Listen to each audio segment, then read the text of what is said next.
আজকে আমি তোমাদের সাথে শেয়ার করব বিহারের একদম ট্রেডিশনাল খাবার লিট্টি চোখা।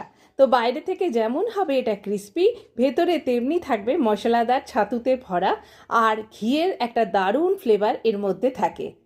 লিটির সাথে খাওয়ার জন্য বানিয়েছি চোখা, মানে আমাদের বাংলাতে বেগুন পোড়া। বেগুন, টমেটো, পেঁয়াজ, রসুন সব কিছু দিয়ে এটা বানিয়েছি। তো চলো রেসিপিটা শেয়ার করি। 300 গ্রাম মতো আটা নিয়েছি, পরিমাণ মতো নুন নিয়েছি, 1 চামচ মতো জোয়ান নিয়েছি, আর এখানে আমি সাদা তেল নিয়েছি 1.5 চামচ মতো। ঘি দিয়েও মাখতে পারো, তবে তেল দিয়েই আমি মেখেছি। তারপরে জল দিয়ে এটা একটা শক্ত মতো করে মেখে নেব।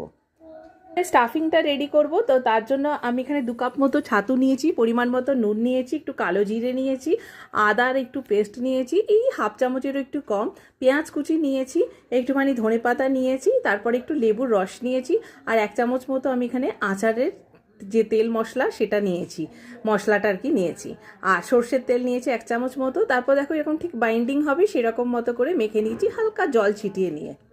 এবারে চোখা বানানোর জন্য বেগুনটা নিয়েছি, ছুরি দিয়ে একটু একটু করে কেটে দেখে নিয়েছি ভেতরটা ঠিক আছে কিনা, মানে পোকা টোকা আছে কিনা। তো বেগুনটা একদম ফ্রেশ ছিল, কোনো পোকা টোকা নেই।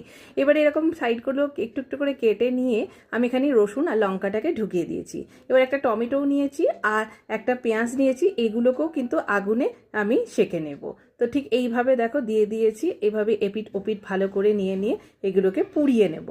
এবারে আটা থেকে আমি একটা করে লেচি নেব, তারপরে এখানে স্টাফিংটাকে, ছাতুর যে স্টাফিংটা বানালাম সেটাকে দেব, ঠিক বাটির আকারে করব। তারপরে এইভাবে আস্তে আস্তে মুখটাকে সিল করে দেব। এইভাবে এক একটা করে বানিয়ে নেব। 8টা মতো এখানে আমার লিট্টি রেডি হয়েছিল।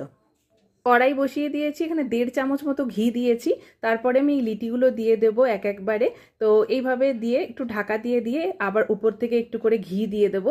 তারপর এপিট ওপিট ভালো করে সেঁকে নেব।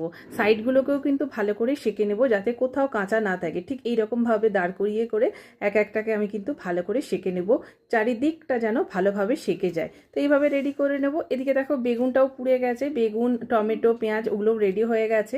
তো আজকে আমি আবার এটাকে একটুখানি তেলে ফ্রাই করব। তো সেই জন্য আমি ওই যে রসুনটা আমি পুড়িয়েছিলাম বেগুনের ভেতরে, সেই রসুনগুলোকে প্রথমে এখানে ভেজে নেব, তারপর পেঁয়াজটাও দিয়ে দেবো, টমেটো দিয়ে দেবো, নুনটা এখানে পরিমাণ মতো দিয়ে দেব। তারপরে এর মধ্যে আমি ওই বেগুনটাকে এখানে দেব। তো বেগুনটাকে যদি একটুখানি ম্যাশ করে নিয়েছি, আর একটা আলু আমি সকালেই সেদ্ধ করে রেখে দিয়েছিলাম, সেই আলুটাও দিলাম। আলুটা অপশনাল, দিতেও পারো বা নাও দিতে পারো। আমি আলুটা দিয়েছিলাম যেহেতু বেগুনটা একটু কম হয়েছিল সেই জন্য। তো দেখো হয়ে গেছে আমার লিটি চোখা, দেখতে কত সুন্দর লাগছে, আর চারিদিক থেকে কিন্তু সেকে এসেছে। তো আশা করি রেসিপিটা তোমাদেরও ভালো লাগবে। তাহলে রেসিপি ভালো লাগলে একটা লাইক করো।